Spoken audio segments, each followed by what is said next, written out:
Top 5 under the radar portal moves so far. Only one of these is a quarterback. So you can get other positions in the portal. I think that the way that quarterbacks have gone these first couple weeks, we've forgotten that. And then wherever Walter Nolan, who's a defensive tackle, goes, that will certainly affect that. But if they get, by the way, if Steve Wiltfong mentioned Ole Miss, if they get Walter Nolan and Prince, I can't say his name, Umanlian, if they get Princely from Florida, that's one heck of a defensive line they'll have next year. Yeah, you might want to just do the whole Prince U or DJU type of a thing there. Milan is how I heard it at one point in time, and it's what always stuck with me, but I don't even know how accurate that is, to be perfectly honest with Princely you. Doesn't he have a brother that is at Nebraska? I seem to recall there was another Milan but I thought it was around. I thought Baylor was recruiting him. Yeah, he's from Texas. Pretty good player. So I don't know. Yeah. I don't know. But top 5 under the radar portal moves so far. Number 5, linebacker Leon Lowry left Syracuse and went to Wisconsin. You should read about this. It's a pretty interesting story. He committed, decommitted, and recommitted in like a 72-hour, like even less than that period, with what was going on there. But one of the better linebackers in the ACC this year, Leon Lowry. But again, got lost in the shuffle there at Syracuse. They make a coaching change. Fran Brown, it's going to happen no matter if you like the new guy or not.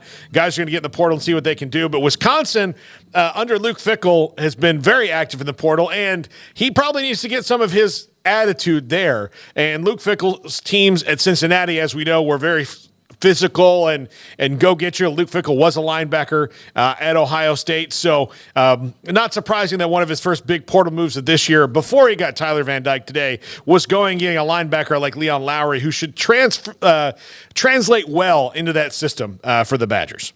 Yeah, I mean, he had an offer from Baylor, according to the report about him. Also Houston, Wisconsin, Oregon State, Georgia Tech, Cal, also among the offers that he got there initially. He's got great size. I mean, edge rushers. I mean, that's like wide receivers right now. Everybody's wanting one, or offensive linemen, right?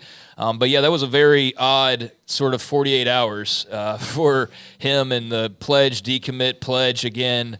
But he eventually got jump around going, so he landed at Wisconsin in the long run, and they had to sweat it a little bit, I suppose, or kind of scratch their heads, but they still got him in the long run. So Dino Babers leaves. I think Fran Brown would probably be a great coach to play for, but I don't blame the guy for looking around. And so, that's a good get for the Badgers. One of the first big ones for Mike Elko at Texas A&M here at number 4, Will Lee, the cornerback from Kansas State. Look, if I can get players who've played for Chris Klieman to come play for me, I kind of want to do that, because they know how to play in a tough guy system, because that's what Chris Klieman is. And Mike Elko certainly knows his defensive talent well there. And this is a guy, not a whole lot of picks, but really good. I mean, he's got a few. He's not going to – his stat sheet's probably not going to knock you over, but a really good cover corner, a position at A&M that they were they had Tony Grimes that got out of the portal this year, and a couple of the people that didn't really work out as well as they would have wanted to. But, of course, nothing worked out for A&M the way they wanted it to. But this is a really interesting signing for the Aggies, and at a position of great need. Willie. I wonder how intentional that was. Willie 3. Yeah. Willie 3. Like how that kind of rolls off the tongue. But he's already out there recruiting. I saw he sent out a tweet to Jamori Macklin, who is a fantastic wide receiver from North Texas that's in the portal right now and getting a lot of attention.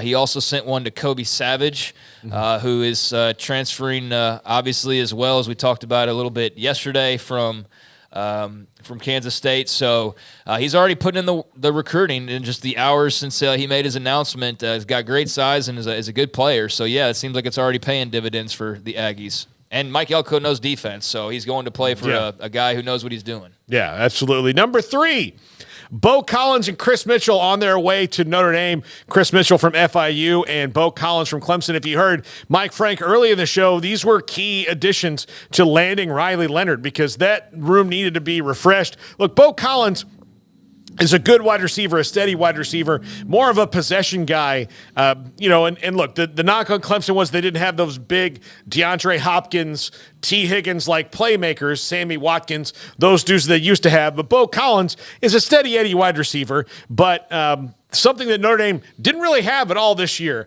And he's someone who can go get first downs for you, which is what you need. Now, Chris Mitchell, more of the big play guy. So you've got those two guys in the fold with some younger players that they really like. So now you've got some veteran presence in that offense at the skill position on the outside. This should really help the Irish get over that offensive hump a little bit. Now, granted, you asked about the offensive coordinator today, Craig. That's another big question to be answered. But now if he's got more weapons to work with, he'll probably call better plays. Yeah, I would imagine so. But they've been very active, and I like what Marcus Freeman's got going on there. Yeah. I think that they are in a good spot. Like I said, they got a chance to win did I say 9 or 10 games? I think it's 10 games if they win their bowl game out in El Paso. So, a couple of good players, and I'd imagine we're going to see a lot more in tow, and Riley Leonard will pay some dividends as well, kind of like we mentioned with the previous entry. And look, with Notre Dame, like you're looking at a 9-3 team with losses to Louisville, Ohio State, and Clemson. So now it's about beating the other really good teams on your schedule. So they're good, not great, but like how you get great is beating those other teams with good records. Number 2, Georgia State running back Marcus Carroll on his way to Mizzou. This is a great signing for Mizzou to add another offensive weapon into the fold. He's been fantastic at Georgia State and steps into a Mizzou team under Eli Drinkwitz with Brady Cook at quarterback and Luther Burden and everything that got going on that's clearly on the rise. So this is one that maybe not a lot of people knew about, but Marcus Carroll going to Mizzou is a really good signing for the Tigers. Among the top, 5 to 7 statistics wide receivers? Running backs, in the country from Georgia Southern, is that right? Yeah, Georgia State. Yeah, hell of a player. Yeah, absolutely. So yeah, it's interesting. I was actually looking over some stuff for the Earl Campbell Award, and I was just thinking I almost wish it was just purely a running back award. Now it's just for guys from Texas originally, but just because of the Fitz trying to form a final group, I wish it was just a running back from Texas award. But I don't know if you'd have enough guys every single year per se.